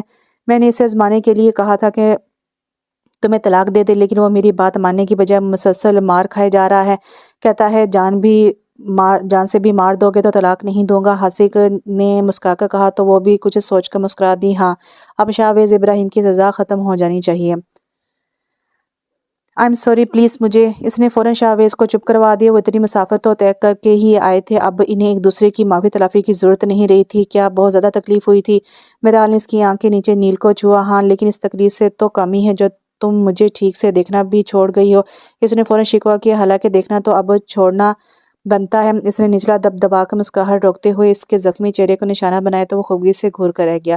تمہارے اس سانڈ رومن ریزر نے، جانشین بھائی نے میری کوئی ہڈی نہیں چھوڑی۔ بھائی بھی دیکھو تم نے کس طرح کے رکھے ہوئے ہیں۔ عمر میرا بزنس پارٹنر ہے جو آج کل جان بوجھ کر سارا کام میرے حوالے کر کے غائب ہو جاتا ہے۔ اور وہ حاسق، ان کا نام لیتی شاویز کی تیوری چڑھی، وہ کیسا ڈاکٹر ہے یار، 1 منٹ میں زخمی کر کے چلا جاتا ہے اور فرسٹ ایڈ دینے بھی نہیں آتا۔ اور آخر میں وہ وکیل صاحب جو مجھے دور سے گھورتا رہتا ہے۔ اس کے انداز دیکھ کر لگتا ہے جیسے وہ کوئی خفیہ سا مقدمہ تیار کر رہا ہو میرے خلاف۔ کسی دن میں سو رہا ہوں گا اور مجھے نیند سے اٹھا کر عدالت میں پیش ہونے کے لیے کہہ دیا جائے گا۔ اس نے جس قدر سہم کر کہا تھا، میرال کہکا لگائے بغیر نہ رہ سکی۔ مطلب پس سے پردہ تینوں اسے ٹف ٹائم دے رہے تھے۔ وہ اس کے بھائیوں کی اور بھی شکایتیں لگا رہا تھا اور وہ مسکرا کر سن رہی تھی۔ خونی رشتوں میں جتنی بھی دوری آ جائے، ایک ذرا سے قربت سے یہ دوری مٹ جاتی ہے۔ آپ کو پتہ ہے آپ کے ہاں اولاد پیدا ہونے والی ہے، آپ نے ابورشن نہیں کروایا، کیوں؟ یقیناً آپ کسی کی جان لے کر گناہ کا کام سرزد نہیں کرنا چاہتی تھی، لیکن میں آپ کو بتا دوں جو نفرت آپ مجھ سے کرتی ہیں اور جو آپ نے ارسلان یزدانی کی حقیقت چھپا کر دنیا کی نظر میں میری ذات کو سوال نشان بنانے والی زیادتی کی ہے، یہ سب کچھ اس گناہ سے زیادہ خطرناک ہے۔ میرال کا یوں آئینہ دکھانے پر ذکیہ بیگم کے چہرے کا رنگ بدلا، آنکھوں میں ڈھیروں شرمندگی اتری۔ انہوں نے سامنے کھڑی پیچ کلر کی پشواز میں ملبوس اس ہستی کو دیکھا جو حورِ جان کا پرتو تھی۔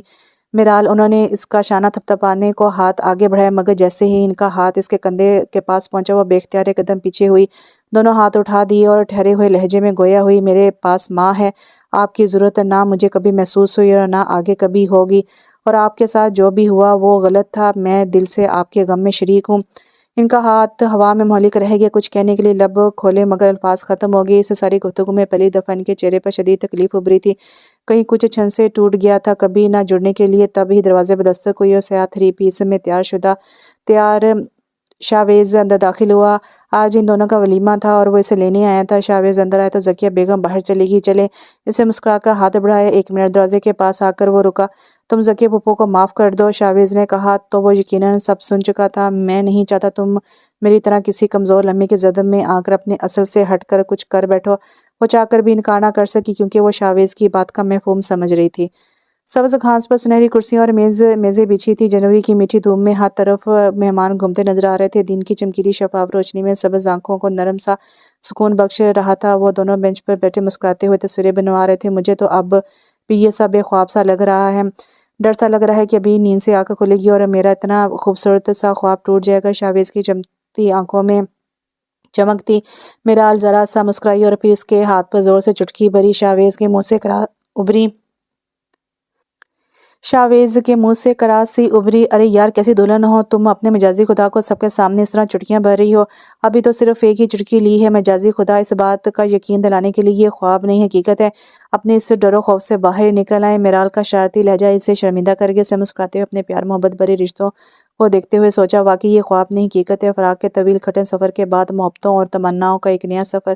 ہمیں رنجشوں اور تنازعوں کو ہمیشہ عارضی اور محبت کو ہمیشہ دائمی سمجھنا چاہیے۔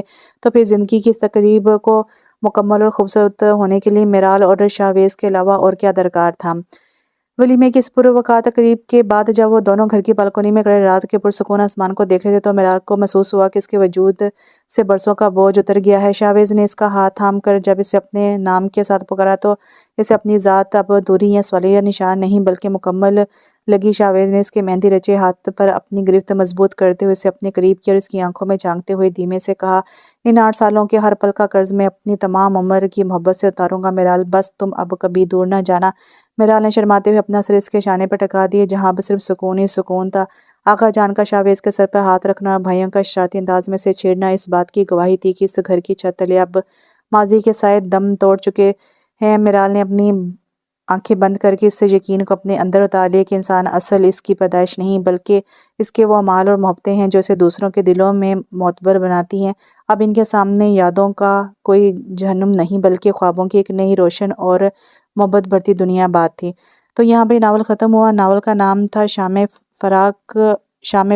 فراق اور اس کی رائٹر ہیں صبا واجد۔